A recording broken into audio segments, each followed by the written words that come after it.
છેલ્લા ઘણા વર્ષોથી જે સમાજની અંદર જે કાંઈ હતું છે, પણ અંતે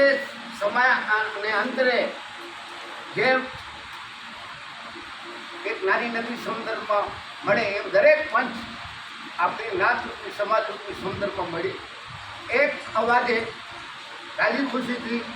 અને એકદમ હર્ષોલ્લાસ સાથે આપણા ભચાઉના પંચના કોમ્યુનિટી હોલની અંદર સૌએ રાજીપો વ્યક્ત કરી અને આપણો જે વિકટ પ્રશ્ન હતો એ વિકટ પ્રશ્નને સહજ રીતે સોલ્વ કર્યો.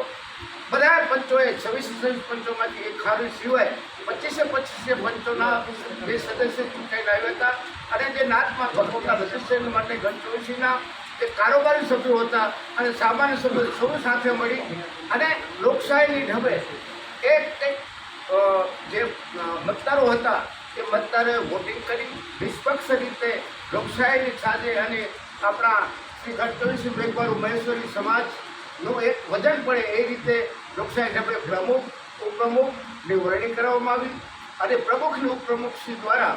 સમગ્ર ઢાંચાનું કારોબારની સહમંત્રી મંત્રી ખજાનચી વગેરેની પણ રચના કરવામાં આવી અને હવે પછી પ્રમુખશ્રી અને સૌ આખી કમિટી અને આપ સૌના સહયોગના પ્રયાસથી આપણે તાત્કાલિક સમયસરથી રજીસ્ટ્રેશન થશે અને રજીસ્ટર થયા પછી આપણો સમાજનો વિકાસ કૂદકે ને ભૂસકે રાતની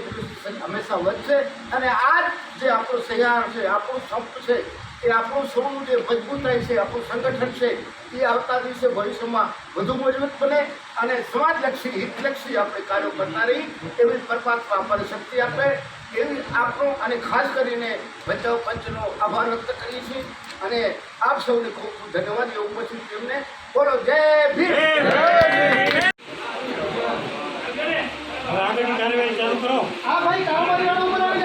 અને ઓને થપને બિહાડે છે એ વ્યક્તિ જો ચૂપ થઈ ગયા તો આભાર તો પહેલાં એને માનવો જોઈએ અને આટલી સહન શક્તિ કરીને આપણે